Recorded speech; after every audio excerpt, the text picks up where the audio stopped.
Welcome to the Fresno Football Club Match Day pregame show. This program is sponsored by Tioga Sequoia Brewing Company. Hello and welcome to Fresno FC Match Day, the Fox's official pregame show. I'm Nick King, coming to you from Tioga Sequoia Brewing Company in downtown Fresno. Los Zorros riding a two-game winning streak for the first time after a 2-1 win against OKC Energy this past Saturday. Fresno FC got a first-half goal from Juan Pablo Caffa off a free kick, Caffa's first goal as a Fox. After OKC tied things up, in the second half, it was Ronnie Argueta scoring what ultimately was the game winner. Here is a look now at the key moments.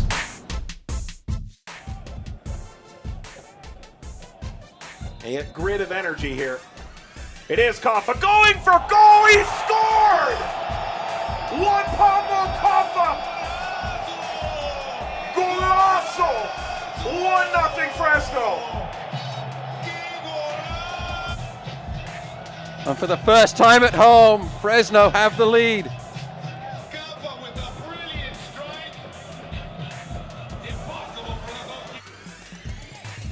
OKC moving forward here. Tomasi.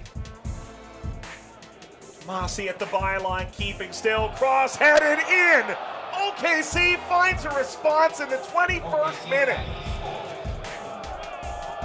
And what a moment it is for Jaime Cia. It's his first goal for OKC.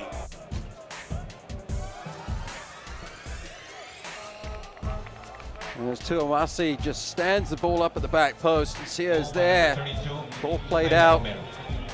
Collection by Tuamasi. There's the slide tackle attempt. Doesn't win it, Camden Feo. Takes himself out of the play. Jonathan Brown skies the ball to the back post, kept in play. Header down by Ross. Shot, Tomasi, held, Rainage. Slowed down by Del Campo. Verhoeven does some of the little things that just make your jaw drop. Ball played into the middle, Argueta chasing, Argueta scores! Ronnie Argueta capitalizing on Energy's mistake, 78th minute. 2-1 Foxes. Left flank keeps the ball alive, plays it to Caffa. Caffa into the box. A fortuitous bounce, but Argueta takes advantage. Stays with the ball, puts it into the back of the net with his left foot. A member's bounce for the Foxes. Full-time Fresno at home has won a second in a row. The first ever franchise win at Chuck Chansey Park. The attendance at Chuck Chansey Park Saturday, 5,123. Lowest of the 3 home games so far this season, but still 5th highest in the league over the weekend. Indy 11, moving from the NASL to the USL in 2018, drew more than 17,000 in its first home game, playing in Lucas Oil Stadium, where the NFL's Colts play. Fresno FC has another player on the USL's Team of the Week. Midfielder Juan Pablo Caffa scored that early goal against OKC, and in the 2 Week 3 games, Caffa completed 76 of 91 passes and 5 key passes. Caffa is a 33-year-old from Argentina who played 2 years in Spain's La Liga, now in his second season in the USL. Caffa also part of the Best of the Week from around the USL.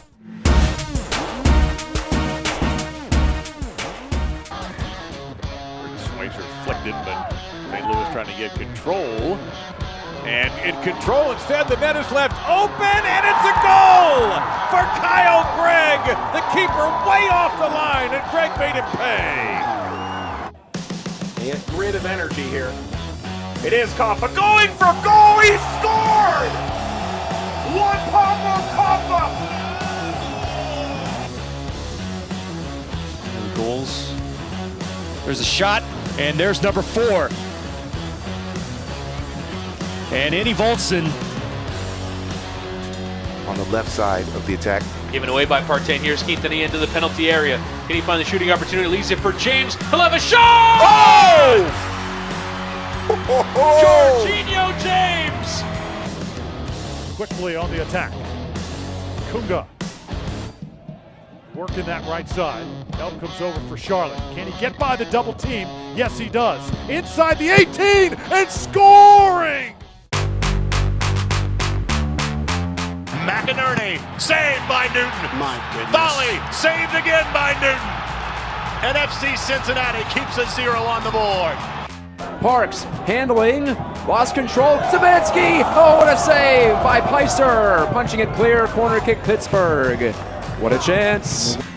Serves it in for the header. Carried aside by Travis Flora, denying to lose. He'll take it, whips it inside the box, right to Gallagher. Gallagher put it on frame. Good save by McIntosh. Falls in the penalty area. Tenari layoff. Shot coming. Tipped off the crossbar by Cooper. What a stop. Players. He was through the Montreal Academy, I believe. Correct. Went up to the MLS club and has had some national team duties. So, oh my, what a move. Pasher on the attack. Looking to play it across. Looking for an angle. Back post. Off the post. Steinberger couldn't tap it home. Wow. Odds of geometry and physics are against him. Oh, Tyler Pasher just creates this out of nothing and then delivers an incredible serve across. McInerney thought he had it. And Steinberger can't believe his bad luck. I think Newton thought he had it. I mean, you know, Atlanta quickly on the attack. Kunga working that right side. Help comes over for Charlotte. Can he get by the double team? Yes, he does. Inside the 18 and scoring! Oh my! Wow, what he does to get through all of the defensive pressure inches this game. It has been the homegrown guys tonight, and Kunga, Angolan descent, but raised in the United States, making magic for Atlanta United too, and they inches this game. It has been the homegrown guys tonight, and Kunga, Angolan descent. St. Louis trying to keep it in. Martz couldn't quite get there. Culbertson, that's an important header. The foot race is on. Robinson gets by. And a great tackle. Unbelievable play made by Sean Reynolds to save it. No call. Wow. Ball for Hoffa. Made across. 88th minute. Back heel there, trying to link up. Back to the inside. Ulysses vanishes off his line, but they'll win a corner. Sense of anticipation. Bunky Azil holding, flicking. Good touch on that one. Good weight over to Ray Lee. Forbes puts it between the legs of Bond. Forbes fighting hard. Players go down. Forbes called for the foul. Canardo. To Alex Martinez. Now the Uruguayan trying to set the table. Gets through on a 1-versus-1, but cut off right near the 6. Yeah, Martinez is crafty enough that. Reminder, we want to make your fandom of Fresno FC a part of this show. We're searching social media for those hashtags. Somos Zorros, Built for Fresno, and We Are Foxes. We'll be using these kinds of pictures and videos heading into each commercial break.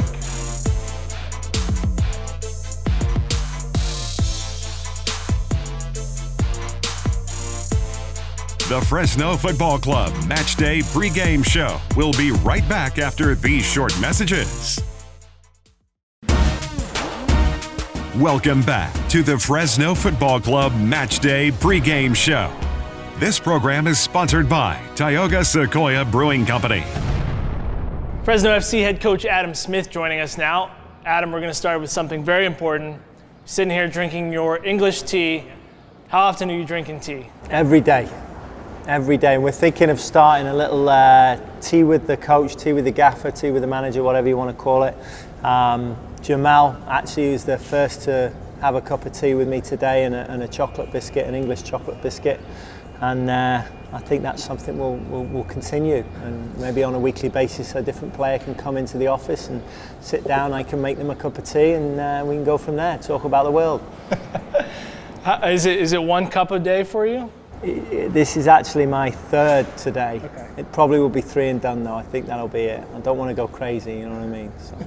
I know this is all silly, but what does tea actually do for you? I guess it's like having a cup of coffee. I don't drink coffee, but you know, it's nice and relaxing. It's got a little bit of caffeine in it. It's not as strong as coffee, obviously, and just sort of starts your day off. And Winston Churchill actually believed that the English, the World War was won on the troops drinking their English tea in the trenches. So I don't know if that's true or not. On to the soccer. I know early in the season with the whole new roster, kind of playing around with things a little bit, figuring out what lineup you like, where you want people. Kafa specifically, have you figured out where you want to use him? I've told him where I want to use him, but he's such a good player. He just wants to get on the ball, but he needs to be higher up the field. He'll score more goals if he's higher up the field. But I understand why, you know, he wants to get on the ball and make things happen as well, and he's got the ability to do that. So, but I asked him specifically in the last game. I asked him to take any shots for free kicks. I asked Juan Pablo to take those, and it paid dividends. He scored. And I asked other players to deliver crosses, you know, from corner kicks, so I could get Juan Pablo in the box and maybe get his head on the ball and score something with his head, which I think that will be the next thing to come, you know, as he did pre-season. So. Can you describe what you saw when you're watching that free kick that he scored on? I knew it was going in, and I know that sounds a little cliche, but I turned around to the guys, the staff on the bench, and said, "It's probably going to go in this," and it did. So I was delighted. When Ronnie scores the go-ahead goal in the second half, ultimately the winning goal, you really seemed delighted there. Was that one of the more exciting moments of the season so far for you? Oh, there's been a number of exciting moments. The reason why I was very happy for Ronnie, because he's not been in the starting lineup and he's just been a true professional, just got on with things. And I think I said this the other week when we met. Substitutions are made to impact the game, and they're either made to go on and get you back in the game, or go out, you know, take a lead or whatever it is, or they're made to see a game out and close up the shop, as it were. And the subs that we've made have been spot on. You know, that the staff and I have talked about and made from the sidelines have worked in every single game so far. What's a key for you for Saturday's game? What's something you want to see? Well, it's going to be interesting. I'm not one for excuses, but we have to look at all the factors. You've got to do that as a professional. We had a lot of games last week, 3 games in a week, which was a lot. We've got a lot of injuries in key places. You know, we've got wide players that are hurt, that are key players, key components of the team. We're going to be travelling, and it's not going to be any charter, luxurious, first-class flight. It's going to be a bus, 3.5-hour bus ride, and then a flight, and 2-hour time difference, and the weather's going to be different. We're going to be playing on turf. We're not going to be able to train on Friday because of the travel time and everything. So all those factors that, you know, people just watching the game probably don't even think about. So they're all going to come into play, but that's the league. That's how it is. We can't do anything about that. So we just got to get on with it. But it gives me a chance to rotate some players and get some fresh legs in there, and we may have to tweak things a little bit from a tactical standpoint. I think we've got an identity now as a team, which is hugely important, but we also need to have plan Bs and plan Cs up our sleeves as well as professionals, because, you know, teams will work out your identity and find a way to compete against them, so you have to have a different trick up your sleeve so you can cause them some problems. So that's what we're working on this week. We would like to make you, the community, a big part of this show as well by sharing your social media posts from the matches and the hoopla before and after the matches. The Fresno Football Club Match Day pregame show will be right back after these short messages. Welcome back to the Fresno Football Club Match Day pregame show. This program is sponsored by Tioga Sequoia Brewing Company. Okay, time to meet another one of the Foxes. We have Jamal Johnson here. So Jamal, 2 goals so far this season, which leads the team. He also has the distinction of being the first person to ever score a goal in the history of Fresno FC, and the first person to score a game winner for Fresno FC. With all that, Jamal, You were born in New Jersey, but moved to England when you were 4.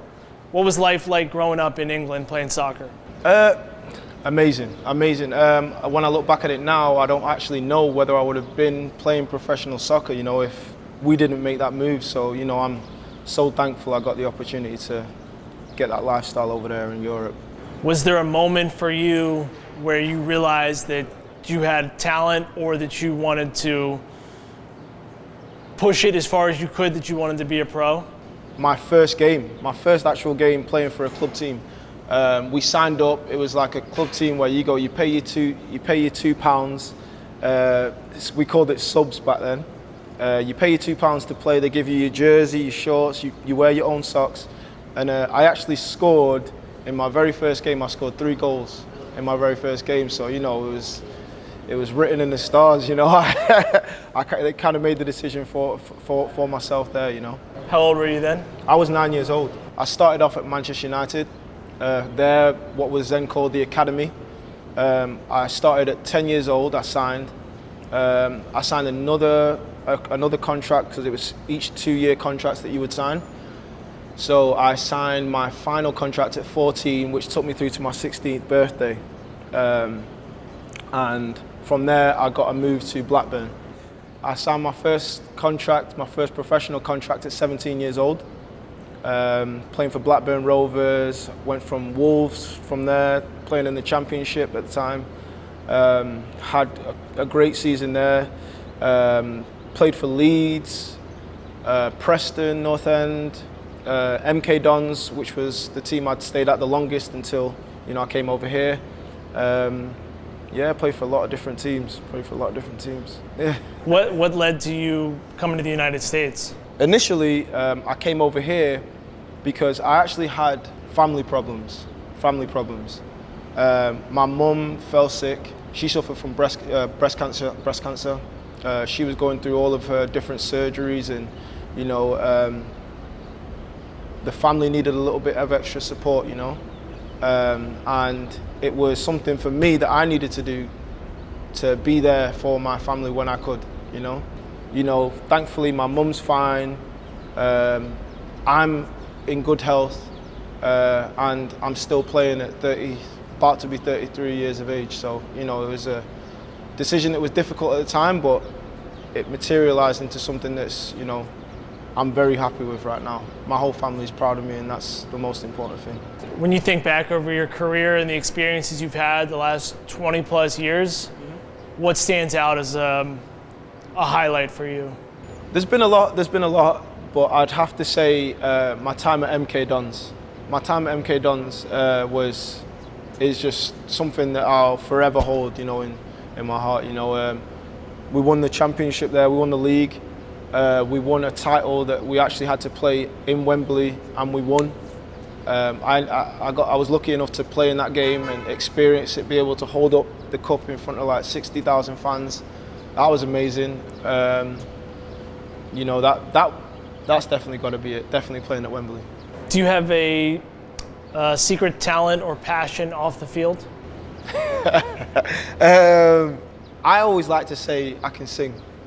I'm not going to sing right now, but getting out ahead of that one. Every soccer team, new players have to sing. It was just my luck that I had to sing on the night where we had the owner, the GM there, all the coaches were together there, and I had to sing in front of the whole team at the Limelight restaurant. Yeah, so all the waitresses were there as well. It was nerve-wracking. I was sweating. Probably lost about 10 pounds just that night. And yeah, I think I did pretty well. What'd you sing? I sung Oasis, an Oasis song. It was supposed to be Wonderwall, but I think it was something, it ended up coming out as something else, but yeah, I was that nervous. The Fresno Football Club Match Day pregame show will be right back after these short messages. Welcome back to the Fresno Football Club Match Day pregame show. This program is sponsored by Tioga Sequoia Brewing Company. Taking a look at the Western Conference standings, Fresno FC in 6th. tied for second in points with 7, but the 4 teams ahead of the Foxes have a better goal differential. Phoenix, Las Vegas, and Sacramento all yet to lose this season as well. Los Zorros' upcoming schedule: tonight's game in St. Louis here on CW59. Then it's a week-and-a-half break before hosting Tulsa. That broadcast on this TV 26.2. Sunday the 22nd, also home against San Antonio FC. That's back on CW59, as is the following game, Saturday the 28th at Phoenix Rising FC. And as we get into May, at San Antonio, Saturday the 5th, that game on Fox 26. And that is our show. Thanks for watching and enjoy tonight's game. Fresno FC looking to make it 3 in a row against St. Louis FC. We leave you now, as always, with the birth of Los Zorros. Have I ever told you the legend of Los Zorros?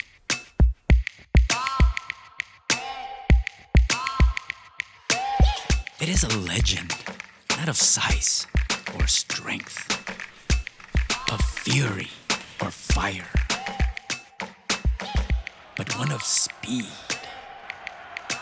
cunning, and of sheer will.